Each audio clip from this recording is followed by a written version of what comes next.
Every little thing you think that you need. Every little thing you think that you need. Every little thing that's just feeding your greed. Oh, I bet that you'd be fine without it. You're listening to the Minimalist Podcast with Joshua Fields Milburn and TK Coleman, recorded live at Irving Studios in sunny California. Yes, thank you, Alabama. Coming up on this free Public Minimal episode, a caller has a question about letting go of a deceased loved one's possessions with dignity and honor. And then we've got a lightning round question about the best ways to preserve the memories of lost loved ones. That's followed by our Right Here, Right Now segment and a listener tip. You can check out the Maximal edition of episode 461. That's the full 2-hour episode where we answer 3 times as many questions and we dive deep into several simple living segments. That private podcast is out right now at patreon.com/theminimalists. Your support keeps our podcast 100% advertisement free because sing along at home, y'all. Advertisements suck. Let's start with our callers. If you have a question or a comment for our show, we'd love to hear from you. Give us a call. Our phone number is 406-219-7839 or email a voice recording to podcast@theminimalists.com. Also, we're looking for more listener insights and tips and responses. So if you hear a question on here and TK and I were waxing philosophical, or maybe we gave some practical instructions or observations or insights of our own, but if you have something to add, make sure you send in a voice memo. Podcast@theminimalists.com. We'd love to air your expression on the show on a future episode. Our first question today is from Liz in New York. Hello, Joshua and TK and Ryan. My name is Liz, and I am a Patreon subscriber. And I've been following you guys since April of 2016. I know that because April 1st of 2016 was when I started the men's game. I actually played the men's game for 2 straight years, and then another 2 years, sort of a modified version, and got rid of over 16,000 items out of my house. It's a house that has been in my family since 1975. The reason that I'm reaching out today is because the love of my life passed away 10 months ago. And although I've been able to let go of a lot of his things to his son and to some friends, I'm finding it hard to let go of things that are not necessarily sentimental, but that were his. And I just have the feeling that I am erasing part of him. And I know that his stuff is not him, but getting rid of these things is proving to be harder than I thought it would be. This is different than when I let go of a lot of my parents' things. This just feels different. I don't know if it's because the relationship was different, which I guess is probably the case, but if you guys could talk about the idea of losing someone, letting go of their stuff, and not feeling that you're erasing them so much, that would be wonderful. I just would love your insight. Thanks so much for all you do. You guys really did change my life. Liz, you have such a lovely voice. Thank you so much for leaving this heartfelt message. First off, my heart goes out to you. Losing someone, especially someone that close to you, is incredibly difficult. And then dealing with their things and all of the aftermath in the wake of that loss can be really difficult as well. I agree, letting go is hard, but you're also learning this other lesson. Clinging can be even harder. Because when we're clinging to everything, we treat everything as though it is precious and it weighs us down. I think about if you go out for a hike with a backpack, you want to bring the things that you need to sustain you. But if you start putting bricks in that backpack and say, well, I need everything, it really weighs you down and prevents you from moving forward accordingly. So TK, I'd like to address the question that Liz is asking head on. Basically, she's asking, after I've lost someone, how do I let go of their stuff with dignity and honor? First of all, I just want to affirm that sentiment, that desire to do the right thing. That counts for something. You could be the opposite. You could just not care. And I think we tend to make better decisions when it's on the foundation of having a desire to do the right thing. When I think about my life personally, I've had a small number of experiences in which someone I really cared for passed away and I was physically unable to make the funeral. Most cases, I've gone through great inconvenience to make funerals. I really value it. But there are a few times where I haven't been able to do so.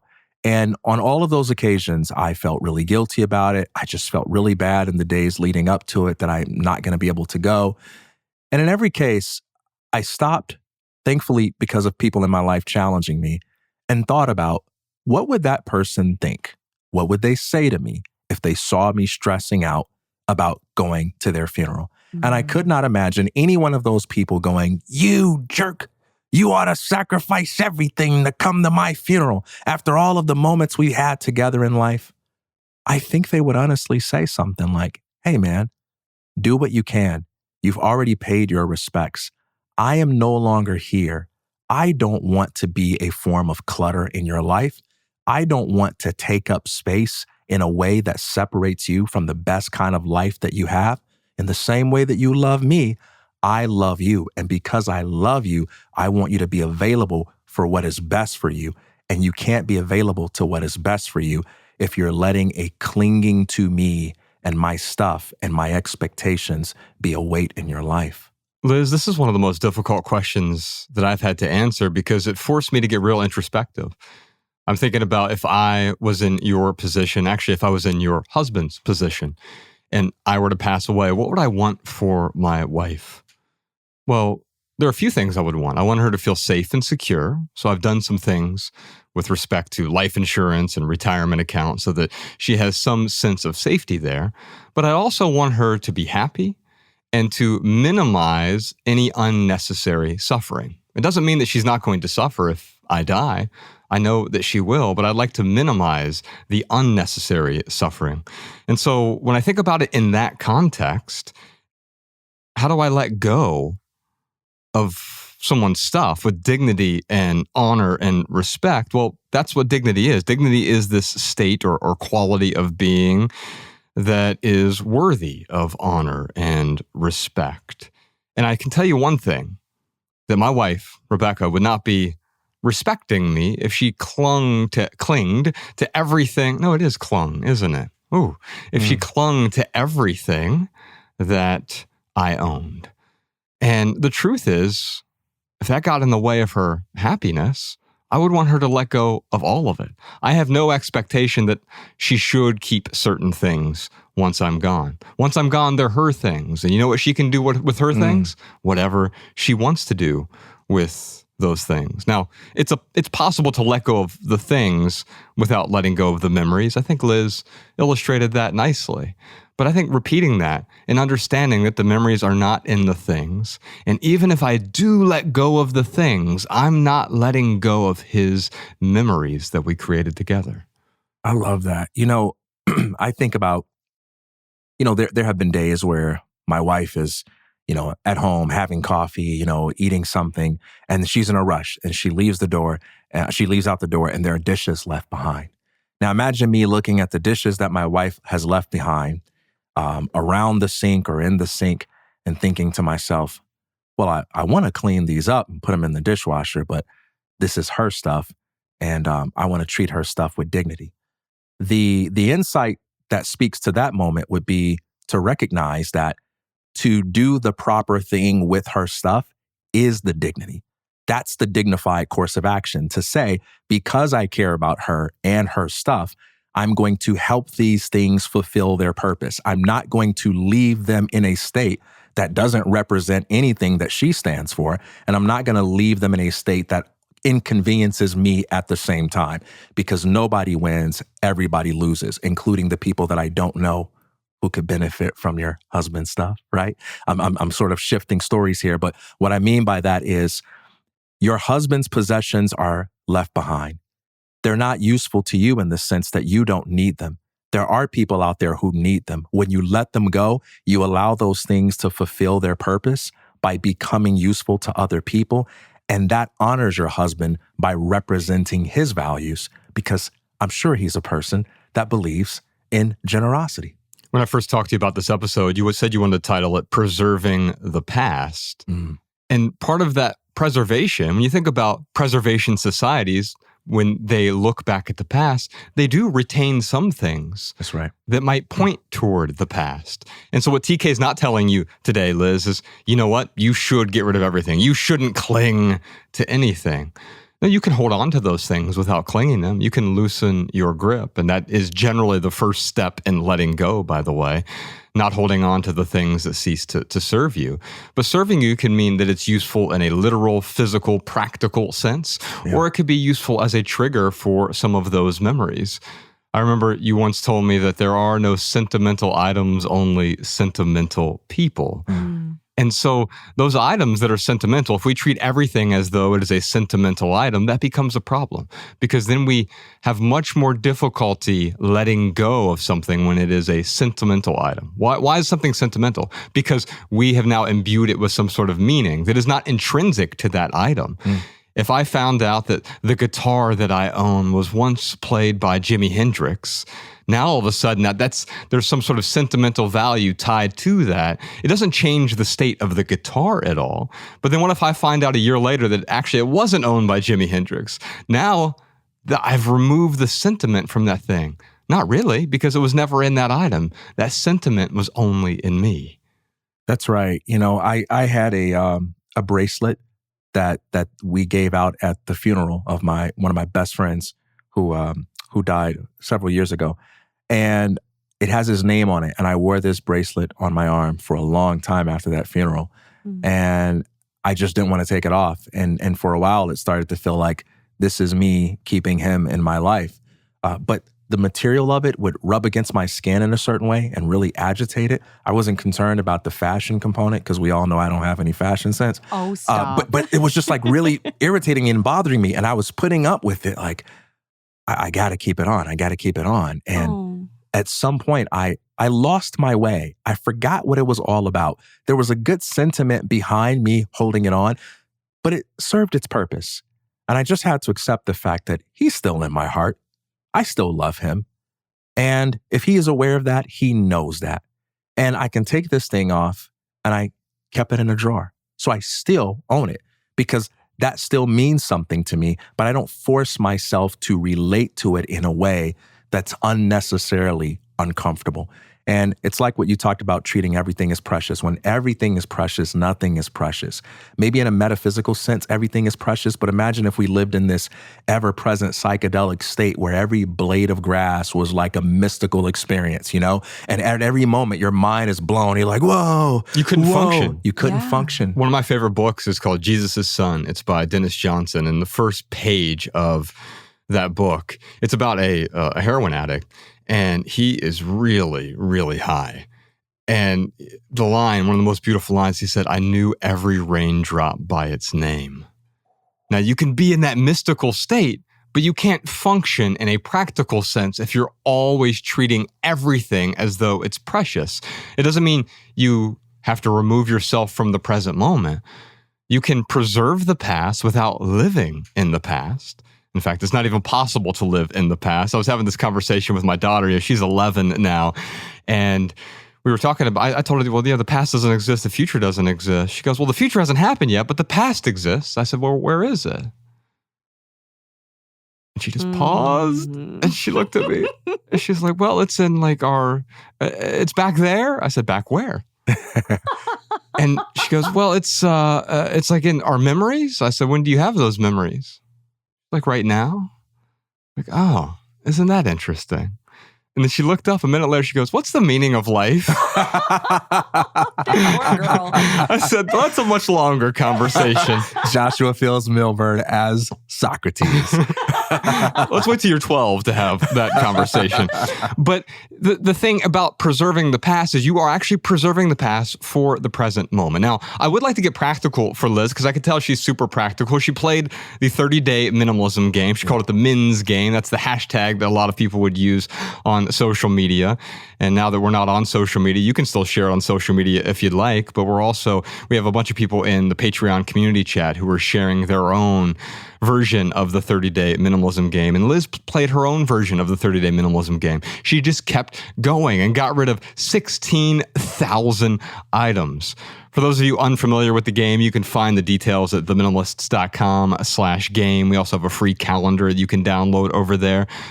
But that game is really powerful for a lot of people because the average household has hundreds of thousands of items in it, and people are overwhelmed. They don't know where to start.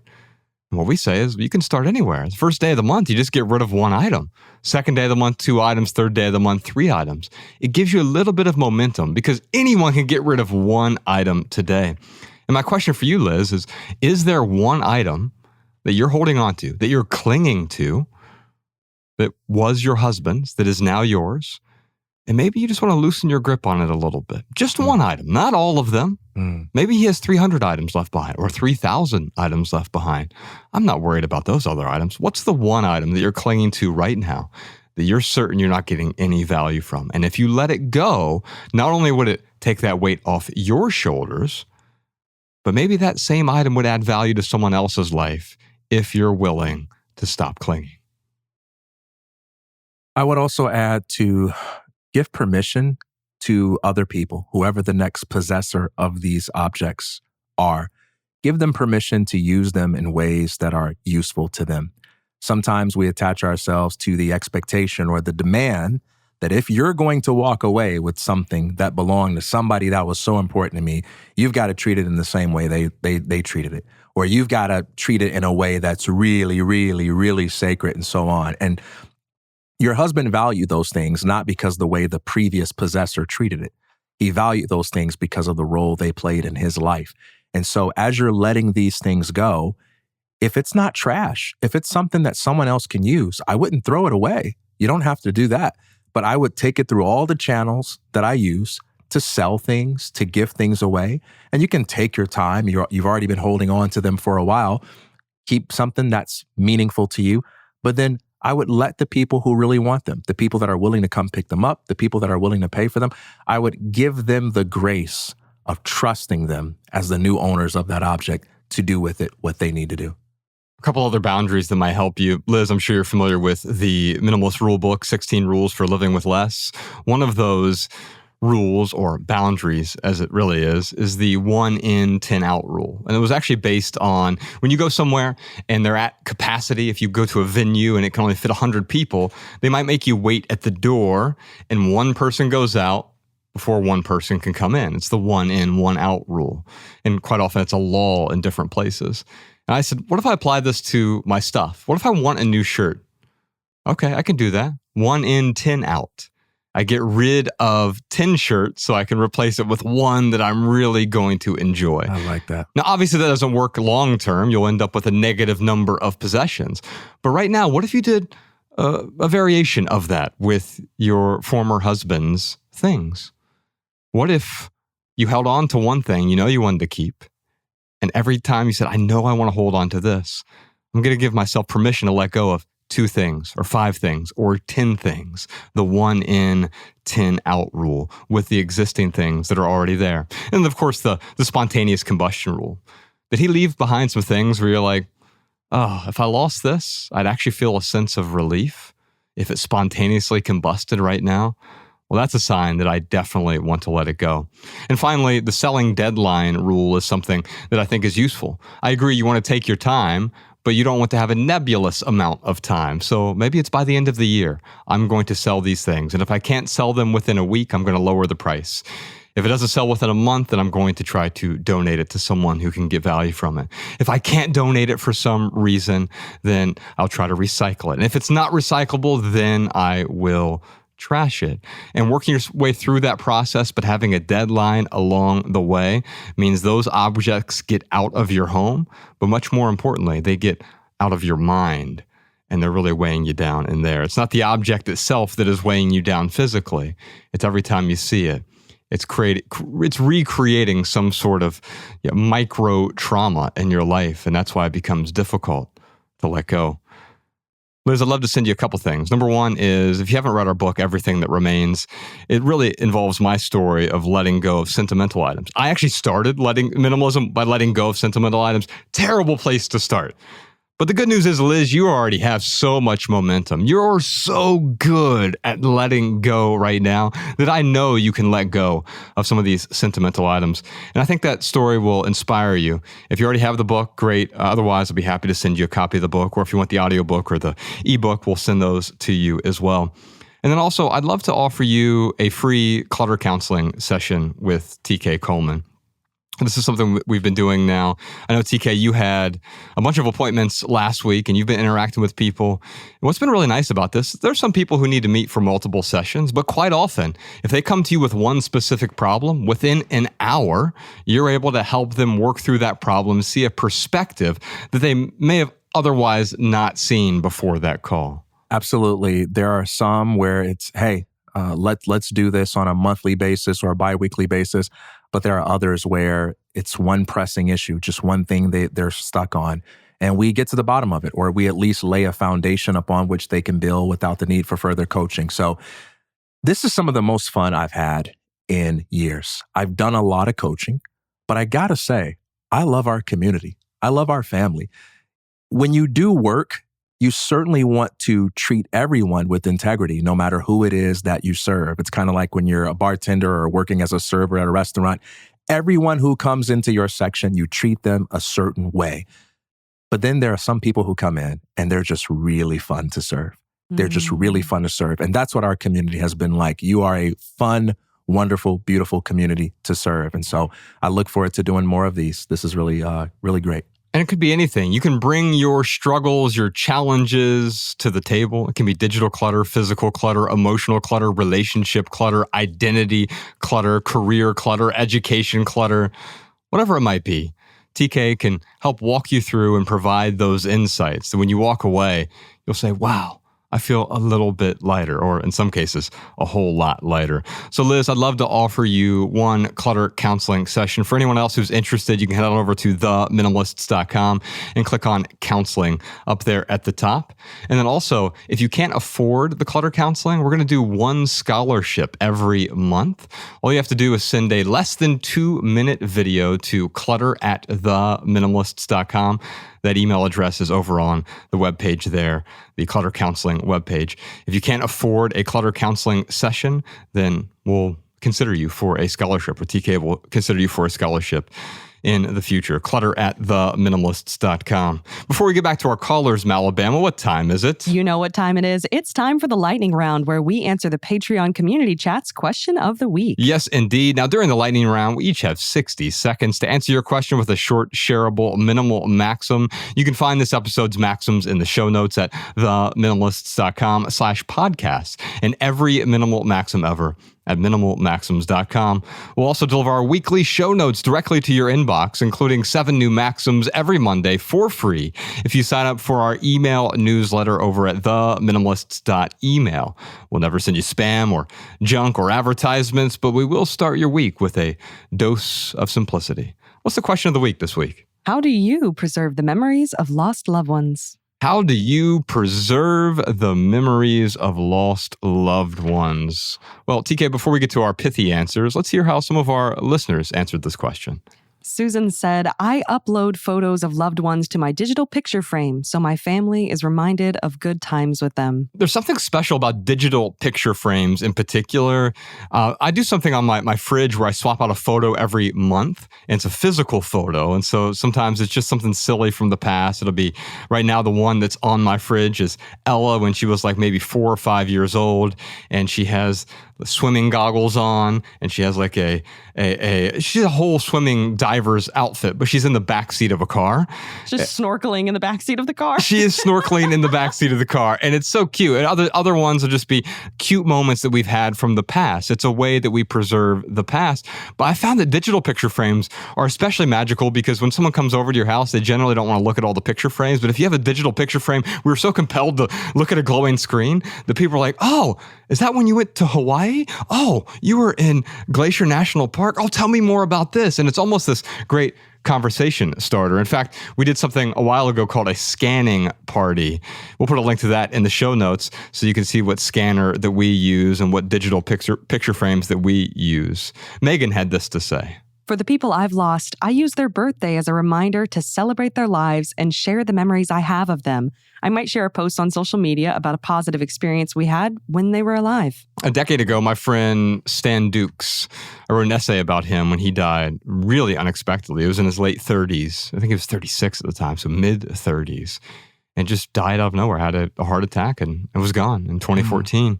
It was at the very beginning of the Everything That Remains tour, a 100-city tour. And I wrote this essay called Live Like Stan. It's actually the final essay in our book, Essential, but it's also available on our website as well. It was a way that I wanted to remember him, preserve that moment from the past. And I'll often go back to that, usually once a year around the time of his death, and just to remember what an outstanding person he was. What about Taylor?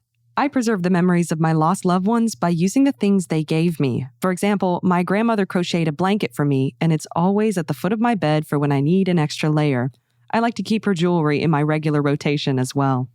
So this is another way to preserve the past with things that you'll actually use.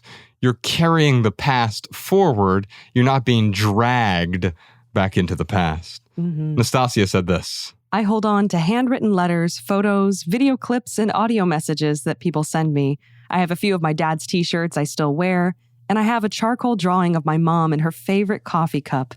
Also, certain songs remind me of them. Songs can definitely take me back to a moment in the past. I call it time piercing. If I hear a song, in fact, the book that I mentioned earlier, Everything That Remains, a few astute readers have pointed out that it has a soundtrack. There's 12 chapters in the book, and every chapter has a song that's playing somewhere in the chapter itself. Ooh. And so there's one of those by a Kentucky artist named Daniel Martin Moore. And the song's called Stray Age. And every time that album comes on, it reminds me of my mother's final days on this earth, because it was the album that I was playing around that time. And it's a way of not going back to the past, but pulling the past forward to the present moment. Let's do another one from Andrew.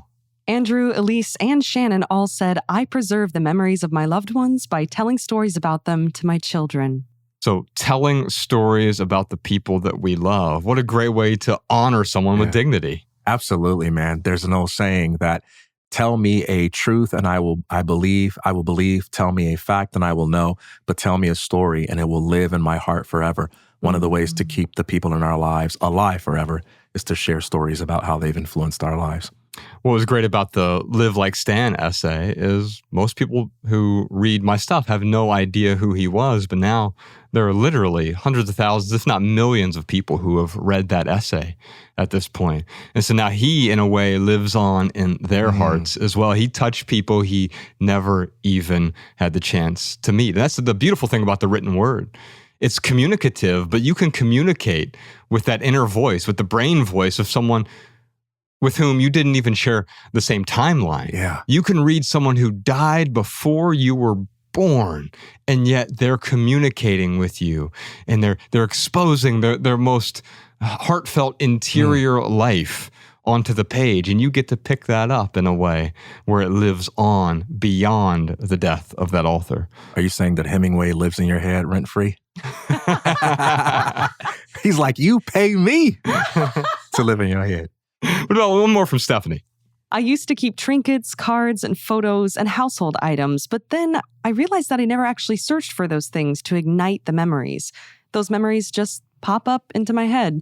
They can be triggered by songs, conversations, places, or even the taste of a particular food or drink. So the sensory experience often pulls the past forward as well. So more time piercing there, where you taste something, or especially smell.